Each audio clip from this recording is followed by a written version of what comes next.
وہ دانائے سبل ختم رسول مولائے کل جس نے غبارے راہ کو بخشا فروغ وادی سینہ، نگاہ عشق و مستی میں وہی اول وہی آخر، وہی قرآن وہی فرقان وہی یاسین وہی طٰہٰ۔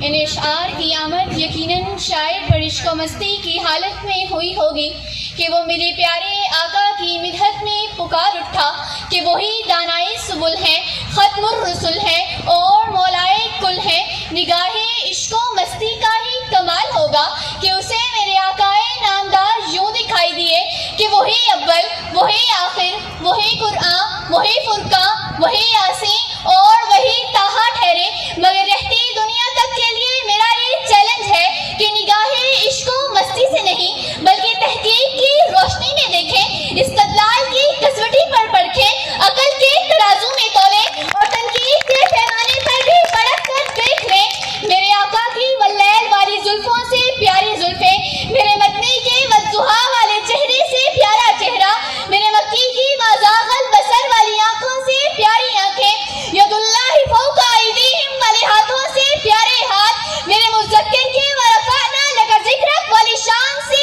پیاری شان، میرے کالے کملی والے کی کملی سے پیاری کملی، میرے صادق کے صدق سے پیاری سچائی، نہ تھی نہ ہے نہ ہوگی واللہ نہ ہوگی۔ وہ باعث ایسا کہ جنات بھی اس کے حلقہ اثر میں آ جائیں، وہ امن پسند ایسا کہ تعمیر کعبہ کے موقع پر تمام عرب قبائل کو لڑنے سے بچا لے، وہ صلح پسند ایسا کہ حدیبیہ کے مقام پر دشمنوں کی تمام شرائط ماننے والا،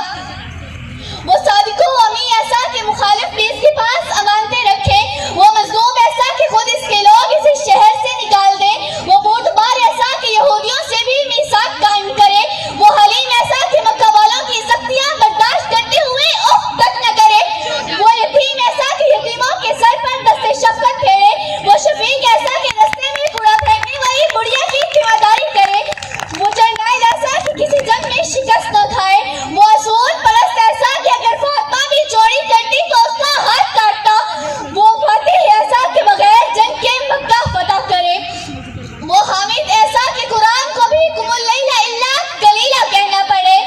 وہ حامد ایسا کہ قرآن کو بھی قم اللیل الا قلیلا کہنا پڑے، وہ محمود ایسا کہ فرشتوں کو تو چھوڑو خود خدا اس پر درود بھیجے۔ تیرے اوصاف کا ایک باب بھی پورا نہ ہوا، زندگیاں ختم ہوئی اور قلم ٹوٹ گئے، زندگیاں ختم ہوئی اور قلم ٹوٹ گئے۔ مگر یہ کیا، اس مصلح اعظم کے ماننے والے خود رسوم بد کا شکار ہیں،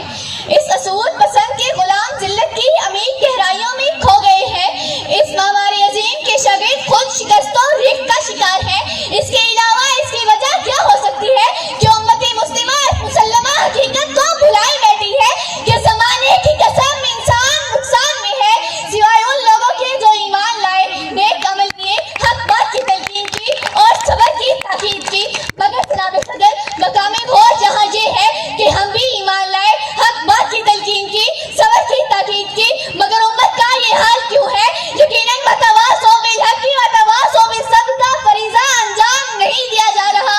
اور یہ عظیم ترین گناہ ہم سے سرزد ہو رہا ہے، اور گناہ انفرادی تو خدا معاف کر ہی دیتا ہے مگر اجتماعی کوتاہیاں معاف نہیں کی جاتی۔ فطرت افراد سے اغماس بھی کر لیتی ہے، فطرت افراد سے اغماس بھی کر لیتی ہے مگر کرتی نہیں ملت کے گناہوں کو معاف۔ آئے اس معمار عظیم کی عظمت کے گن گائیں، صرف زبانی ہی نہیں بلکہ عملاً بھی، کیونکہ جتنی ضرورت آج اس کی ہے اتنی پہلے نہ تھی۔